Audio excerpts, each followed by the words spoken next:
بسم اللہ الرحمن الرحیم نحمدہ ونصلی علی رسولہ الکریم اما بعد۔ ناظرین، اللہ تعالیٰ نے ہمارے نبی حضرت محمد صلی اللہ علیہ وسلم کو ختم نبوت کا تاج عطا فرمایا اور آپ کو امام الانبیاء ہونے کا شرف بخشا اور آپ کو عالمی نبی بنا کر دنیا میں بھیجا ہے۔ یہ آپ صلی اللہ علیہ وسلم کی خصوصیت ہے کہ آپ ہر لحاظ سے عالمی نبی ہیں، یعنی پہلے تمام انبیاء علیہ السلام جو تشریف لایا کرتے تھے وہ کسی مخصوص قوم اور مخصوص وقت کے لیے بھیجے جاتے تھے، لیکن آپ کو اللہ تعالیٰ نے دنیا میں بھیجا اور آپ کی نبوت کسی وقت کے ساتھ بھی محدود نہیں ہے اور کسی جگہ کے ساتھ بھی محدود نہیں ہے۔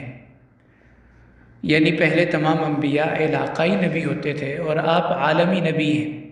اللہ تعالیٰ نے قرآن پاک میں 5 مختلف انداز سے اس بات کو بیان فرمایا۔ پہلی بات کہ انبیاء علیہ السلام کی نبوتیں علاقائی ہوتی تھیں اور آپ کی نبوت عالمی ہے۔ اللہ تعالیٰ کا ارشاد ہے پہلے انبیاء کے بارے میں، وَإِلَىٰ ثَمُودَ أَخَاهُمْ صَالِحًا، کہ ہم نے حضرت صالح علیہ السلام کو ثمود کی طرف نبی بنا کر بھیجا۔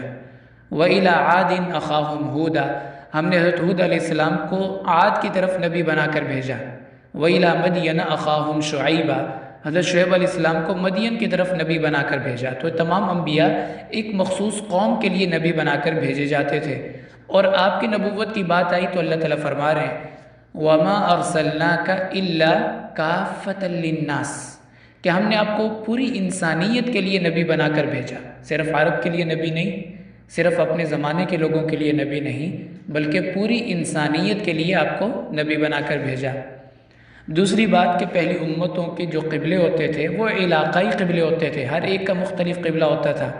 اللہ تعالیٰ کا ارشاد ہے وَلِكُلٍّ وِجْهَةٌ هُوَ مُوَلِّيهَا، ہر ایک قوم اور قبیلے کو ہم نے مخصوص قبلہ دیا تھا، اسی کی طرف وہ رخ کر کے عبادت کیا کرتے تھے۔ لیکن آپ کو جو قبلہ دیا وہ عالمی قبلہ ہے۔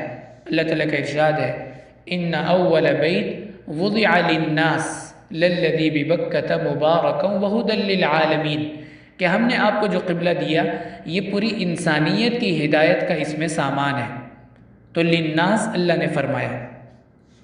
اور تیسرے نمبر پہ کہ پہلی امتوں کو جو کتابیں دی جاتی تھی وہ بھی علاقائی ہوتی تھی، ان میں اللہ تعالیٰ نے جو احکام بیان فرمائے ہوتے تھے وہ اسی قوم کے لیے مخصوص ہوتے تھے۔ اللہ تعالیٰ کا ارشاد ہے وَلَقَدْ آتَيْنَا مُوسَى الْكِتَابَ فَلَا تَكُنْ فِي مِرْيَةٍ مِّن لِّقَائِهِ وَجَعَلْنَاهُ هُدًى لِّبَنِي إِسْرَائِيلَ، کہ ہم نے موسیٰ علیہ السلام کو تورات عطا فرمائی اور اس کو ہم نے بنی اسرائیل کے لیے ہدایت کا سامان بنایا، یعنی وہ ہدایت کا سامان تھی بنی اسرائیل کے لیے۔ لیکن قرآن پاک جو آپ کو عطا فرمایا یہ تو عالمی کتاب ہے، پوری انسانیت کے لیے ہدایت کا سامان ہے۔ اللہ تعالیٰ کا ارشاد ہے شہر رمضان الذی انزل فیہ القرآن ھدی للناس، ھدی للناس فرمایا کہ پوری انسانیت کے لیے اس میں ہدایت کا سامان ہے۔ اسی طرح چوتھی بات کہ شریعت اور اس کے احکام پہلی امتوں کے وہ علاقائی ہوا کرتے تھے۔ اللہ تعالیٰ کا ارشاد ہے ما کان لیأخذ اخاہ فی دین الملک، کہ حضرت یوسف علیہ السلام اپنے بھائی بنیامین کو اپنے پاس روکنے کے مجاز نہیں تھے اپنے قانون کے مطابق، اپنی شریعت کے مطابق، لیکن آپ صلی اللہ علیہ وسلم کو جو شریعت دی گئی اور احکام دیے گئے وہ عالمی ہیں۔ اللہ تعالیٰ کا ارشاد ہے یسألونک عن الأہلة قل ہی مواقیت للناس، کہ یہ چاند کے چھوٹا اور بڑا ہونے کے بارے میں آپ سے حکمت معلوم کرتے ہیں، آپ ان کو فرما دیجئے کہ یہ چاند کا چھوٹا اور بڑا ہونا لوگوں کے لیے حج یا رمضان یا مختلف عبادات کے اوقات متعین یا معلوم کرنے کے لیے ہے۔ تو مواقیت للناس اللہ نے فرمایا۔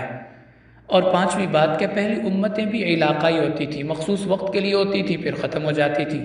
اللہ تعالیٰ کا ارشاد ہے تلک امۃ قد خلت لہا ما کسبت ولکم ما کسبتم، کہ وہ امتیں تھیں دنیا میں آئی اور چلی گئی، لیکن آپ کی امت کنتم خیر امۃ اخرجت للناس، کہ تم بہترین امت ہو، تمام انسانیت کے فائدے کے لیے مبعوث کی گئی ہو، نکالی گئی ہو۔